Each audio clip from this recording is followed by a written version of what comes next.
Assalamualaikum warahmatullahi wabarakatuh.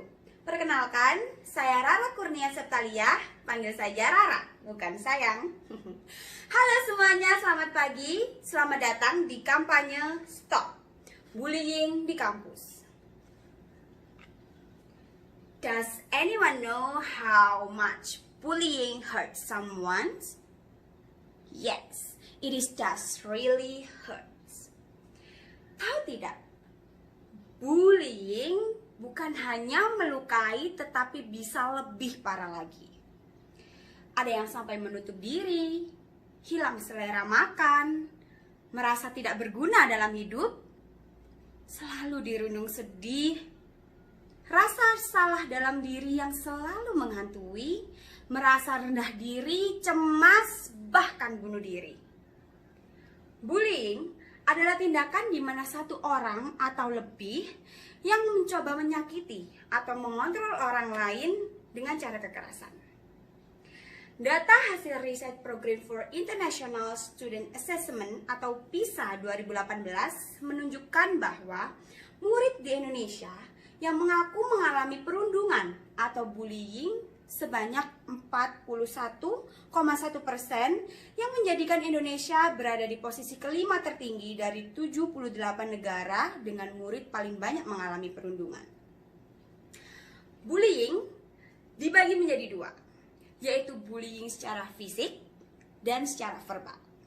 Misalnya, Anda mendorong teman Anda, menyakiti secara fisik, membentak, mengancam, dan lain sebagainya. Itu salah satu dari banyak sekali kegiatan bullying yang dilakukan di Indonesia. Hati-hati dengan bullying. It is highly dangerous. Ada sebuah cerita dari salah satu universitas di Indonesia, di mana salah seorang mahasiswanya mengalami perundungan atau bullying setiap harinya. Dari mulai sepedanya dirusak, pintu kelas yang dihalang-halangi saat ia ingin masuk sekolah, dan lain sebagainya. Sang pelaku akhirnya dijerat oleh pihak universitas dengan hukuman skorsing dan surat peringatan secara tertulis. Apakah itu cukup untuk membayar derita secara psikis, mental, dan fisik yang dirasakan oleh sang korban? Ya, memang bullying sering terjadi pada orang-orang dengan latar belakang tertutup atau sering disebut introvert.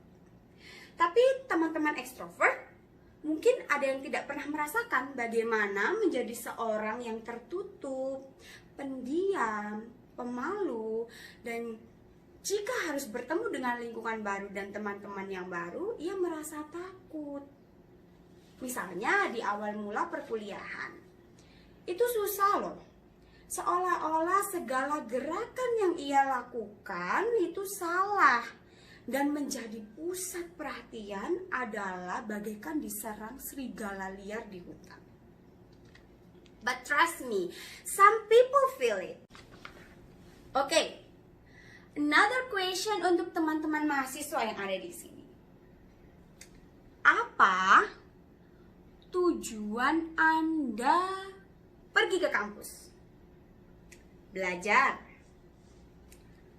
berorganisasi, dan yang paling penting adalah menyiapkan diri untuk lebih matang lagi melalui kegiatan dan aktivitas di perkuliahan.